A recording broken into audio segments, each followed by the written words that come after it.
Sinugod din ng ilang militanteng grupo ang tanggapan ng Department of Public Works and Highways o DPWH bilang protesta sa anilay matinding korupsyon at pagwabalda sa kaban ng bayan.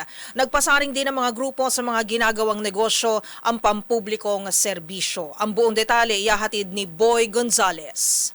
Nagkasaan ng kilos protesta ang militanteng kabataan sa tanggapan ng DPWH upang kondenahin ang umano'y matinding korupsyon at kapabayaan ng pamahalaan. Ayon sa mga grupo kabilang Anak Bayan, Gabriela Youth, nagugat ang protesta sa mga Ghost Flood Control Project at mga maanumalyang programa sa infrastruktura na anray nagpapakita ng pag-aaksaya ng pondo ng bayan. Kabilang sa lumahok ang mga estudyanteng Atenista na nagbahagi ng kanilang karanasan sa unang pagkakataong matinding pagbaha sa Katipunan na nagpabagal sa kanilang pagpasok sa paaralan at nagtulak sa kanila na lumusong sa baha. Sigaw ng mga kabataan dapat unahin ng serbisyo sa tao at hindi gawing negosyo ang pampublikong serbisyo.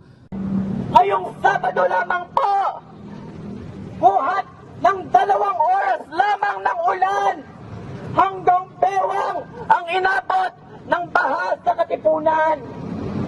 Karamihan sa mga Atenista, nakakatawa man, ay unang beses nila maranasan na lumusong sa baha. Ngunit naman sa mga komunidad ng Loyola Heights, hanggang ikalawang palapag ng kanilang bahay, nagpastao. Nanawagan din sila na panagutin ang Administrasyong Marcos sa umano'y tuloy-tuloy na katiwalian sa hanay ng DPWH at sa kawalan ng agarang tugon sa mga isyu ng bansa.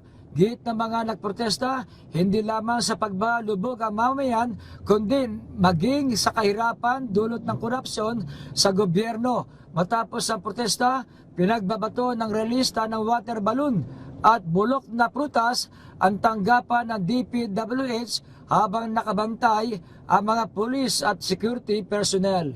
Para sa MBC TV Network News, ito si Boy Gonzales, una sa Pilipinas, una sa Pilipino.